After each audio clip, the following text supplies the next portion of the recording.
মধ্যপ্রাচ্যের ক্রমবর্ধমান উত্তেজনা এবং বৈশ্বিক তেল বাজারে অস্থিরতার মাঝে বড় একটি পদক্ষেপ নিল ট্রাম্প প্রশাসন। ইরানি তেল বিক্রির উপর থেকে ৩০ দিনের জন্য নিষেধাজ্ঞা শিথিল করা হয়েছে, যার ফলে বিশ্ব বাজারে আসতে পারে প্রায় ১৪ কোটি ব্যারেল তেল।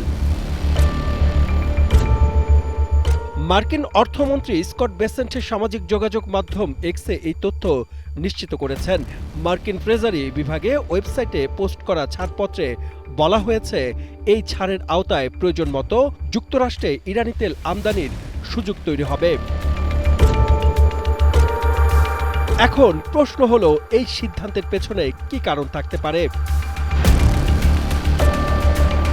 বার্তা সংস্থা রয়টার্সের বিশ্লেষণ বলছে, মধ্যপ্রাচ্যের উত্তেজনার কারণে তেলের দর উল্লেখযোগ্যভাবে বৃদ্ধি পেয়েছে।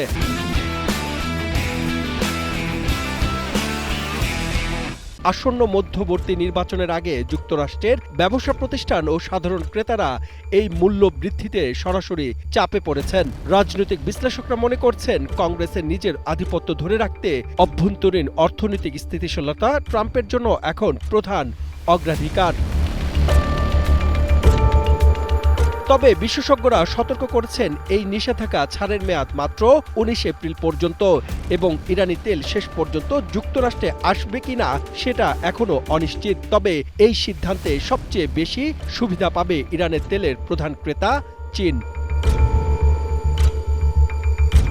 বৈশ্বিক শক্তি, রাজনীতি, তেলের বাজার এবং মার্কিন অভ্যন্তরীণ রাজনীতি, এই তিনটি শক্তির টানাপোড়েনেই তৈরি হয়েছে এই সিদ্ধান্ত। প্রশ্ন এখন একটাই, এটি কি স্বল্পমেয়াদী কৌশল নাকি দীর্ঘমেয়াদী নীতি পরিবর্তনের ইঙ্গিত? সাদমান সাকিব, কালের কণ্ঠ।